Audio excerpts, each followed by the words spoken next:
Everyone, I hope you all are well. Welcome to my channel, that is History Journey with Kirti. I am going to start the class 9th ICSE. The last one topic, Lothal Dockyard of Harappan civilization.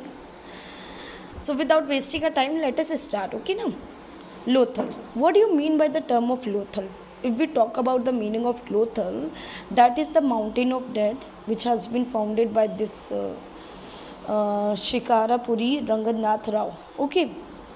Now, what is dockyard? Dockyard, somehow you can say, the place where the ships used to come, build up, and they used for the port.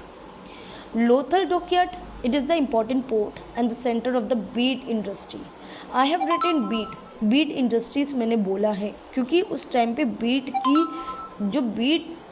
Beat का जो import और export extreme हुआ करता था. इसका मतलब सिर्फ ये नहीं कि बीड ही हुआ करती थी. उस टाइम पे कॉटन, आइवरी और भी चीज़ों की इंपोर्ट एक्सपोर्ट थिंग्स हुआ करती थी. आज के टाइम पीरियड में ये डॉकयार्ड जो लोथल है वो गुजरात में है. ठीक है. और हड़प्पन सिविलाइजेशन में ये फर्स्ट टाइडल पोर्ट माना गया है. So it is believe that Lothal was the site of later Harappan culture. ये कहा जाता है कि हड़प्पन कल्चर में लोथल सबसे मतलब बाद में लास्ट मोमेंट्स में यू कैन से पाया गया है, जिसने क्या किया, इस हड़प्पन कल्चर को एक्सट्रीम लेवल पे ग्रोथ के ऊपर लेके गया है, ग्रोथ पे लेके गया. The town develop when the Harappan arrived. यहाँ पर टाउन तब ग्रो हुई थी जब हड़प्पन्स ने और भी ज़्यादा मोर फर्टाइल्स प्लेन एरिया और पोटेंशियल पोर्ट्स, मतलब ये जो पोर्ट होता है, पोर्ट एरिया उनको देखने को मिला. ठीक है. अब जब पोर्ट्स के एरिया आमने सामने हुए, मतलब यू कैन से कि ऐसा एरिया जहाँ पर वाटर सोर्स या यू कैन से सी के साइड या जो भी है रिवर के साइड से हम एक जगह से दूसरे साइड वाटर का यूज़ करके हम एक जगह से दूसरे साइड्स की तरफ जा सकते हैं. तो जब इन्होंने इस पोर्ट को उस तरीके से यूज़ किया तो हम ये कह सकते हैं कि उस टाइम पीरियड में इनकी ग्रोथ एक्सट्रीम हुई थी. The dockyard Lothal developed at the most important port. मैंने अभी बताया कि centre of the bead industry. अब इन पोर्ट्स मतलब होते थे, उनके स्ट्रक्चर कितने बड़े बड़े होते थे. 223 metre long, 35 metre width, 8 metre depth, और इनमें एक इनलेट चैनल भी हुआ करता था जो कि 1.7 metre above the bottom level, जो नीचे बॉटम लेवल मतलब 4.26 मीटर डीप टैंक अलाउड करता था. क्या अलाउड करता था?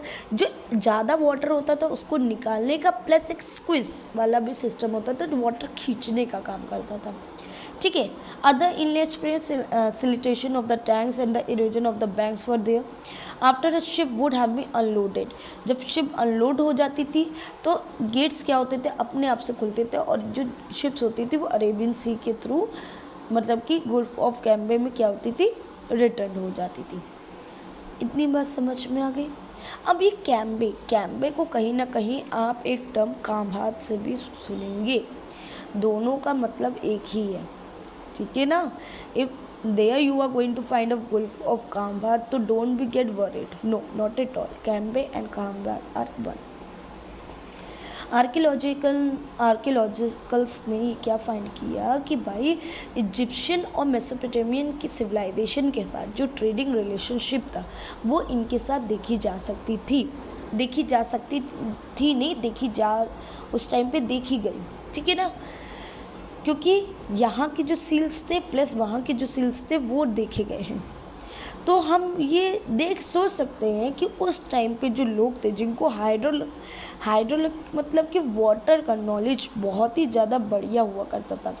द बोट्स को डॉक, मतलब जो बोट्स होती थी वो पोर्ट्स पे आके लोथल पे आती थी और वहाँ से टिम्बर लिया जाता था ब्रो टू नियर बाय सागर वाला. मतलब ये जो लोथल है ये हम लोग ने भी उस टाइम पे यूज़, हम लोग क्या कहें, you can say Britishers. Okay ना. वी कैन नॉट से कि हम लोग ने 1942 की बात हो रही है. उस टाइम पे थोड़े बहुत हम लोग अपने उसमें आ गए थे, but every power we didn't get. 1942 world war second का टाइम पीरियड था. Okay. So many seals and other archaeological finds reveal and Lothal was important significant trading centre of the Harappan civilisation. Harappan civilisation का main centre माना गया।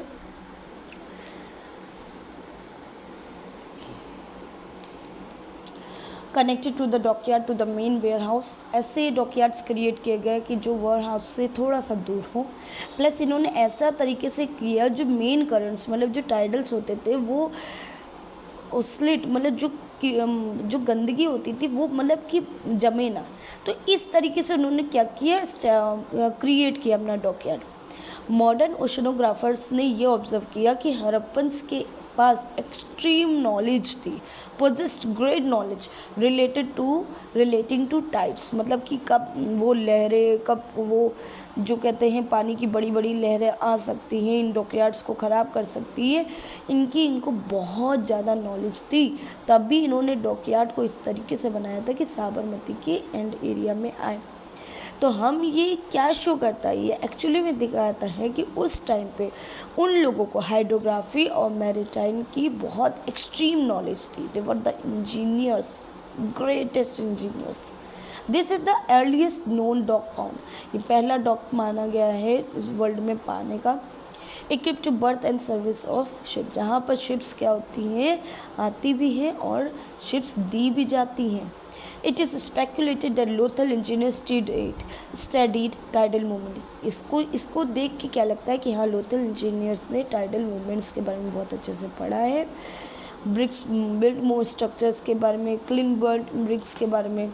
और हम ये देख सकते हैं कि उन्होंने ऐसा प्लेस ढूंढा था उस टाइम पे डॉकयार्ड बनाने का कि जो गल्फ ऑफ काम्बात, फिर से देखिए काम्बात मतलब कैम्बे, मतलब कि जहाँ पर टाइडल की जो लहरें हैं वो काफ़ी ऊंची ऊंची हो सकती है और जो शिप्स है वो विद द फ्लोर बाहर निकल सकती है। इस तरीके की इंजीनियरिंग यू कैन से उस टाइम पे नॉलेज का यूज़ किया गया।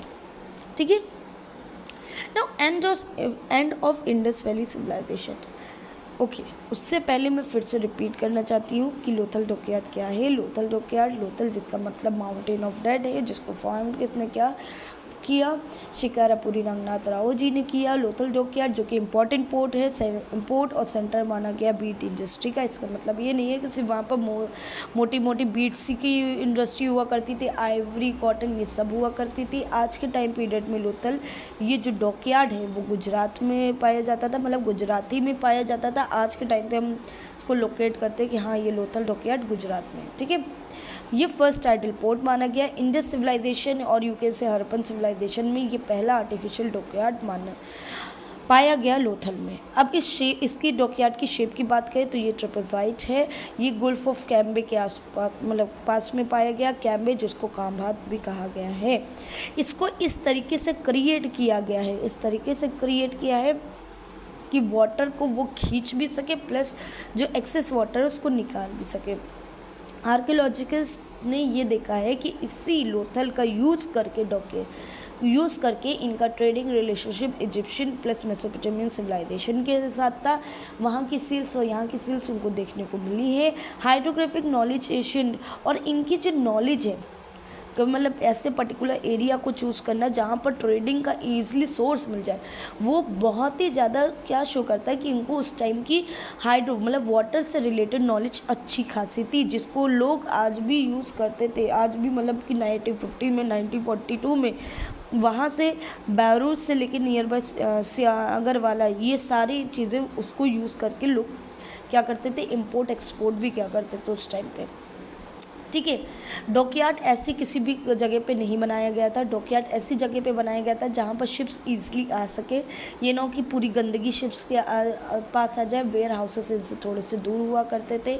दूसरी बात, ओशन ग्राफर्स, जो मॉडर्न ओशन ग्राफर्स थे, उन्होंने ये ऑब्जर्व किया कि इनके पास खूब अच्छी नॉलेज थी टाइड से रिलेटेड, मतलब कब पानी की लहरें ज़्यादा होंगी, कब कम होंगी, इन सब की नॉलेज हरप्पन सिविलाइजेशंस के इंजीनियर्स को ऑलरेडी पता थी। तभी उन्होंने डॉकयार्ड को इस तरीके से क्रिएट किया कि वाटर ईजिली आ सके और वाटर के थ्रू जो शिप्स है वो बाहर निकल सके। ठीक है, अब क्या चीज़ है, अब ये end of Indus valley civilisation कैसे हुआ। कहा जाता है कि 1800 BC में इंडियन सिविलाइजेशन का सडनली मतलब ख़त्म हो गई। कुछ लोगों का कहना ये है क्योंकि इन्होंने कोई सडन एकदम एब्सोल्यूट रीज़न नहीं दिया, इन्होंने एज्यूम किया, कहा कि मे बी शायद कोई नेचुरल कैलामिटी मतलब अर्थ कोई हो गया हो या कुछ भुखमरी पड़ गई, समथिंग लाइक दैट हो गया हो, या क्लाइमेटिक चेंज होने के कारण से, या आर्यन ट्राइबल्स ने उनके ऊपर अटैक कर दिया हो, जिसके कारण से इनकी जो सिविलाइजेशन थी वो क्या हो गई, ख़त्म हो गई। So from this I am going to wind up in my chapter. अब इस चैप्टर में इंपॉर्टेंट क्या है, आई थिंक सो मैंने जितना कुछ भी आपको बताया you are able to write it down. हम इसमें यही नहीं कह सकते कि ये चीज़ें इंपॉर्टेंट नहीं है, ये चीज़ें इंपॉर्टेंट है, क्योंकि आपको सिविलाइजेशन का मतलब भी पता होना चाहिए।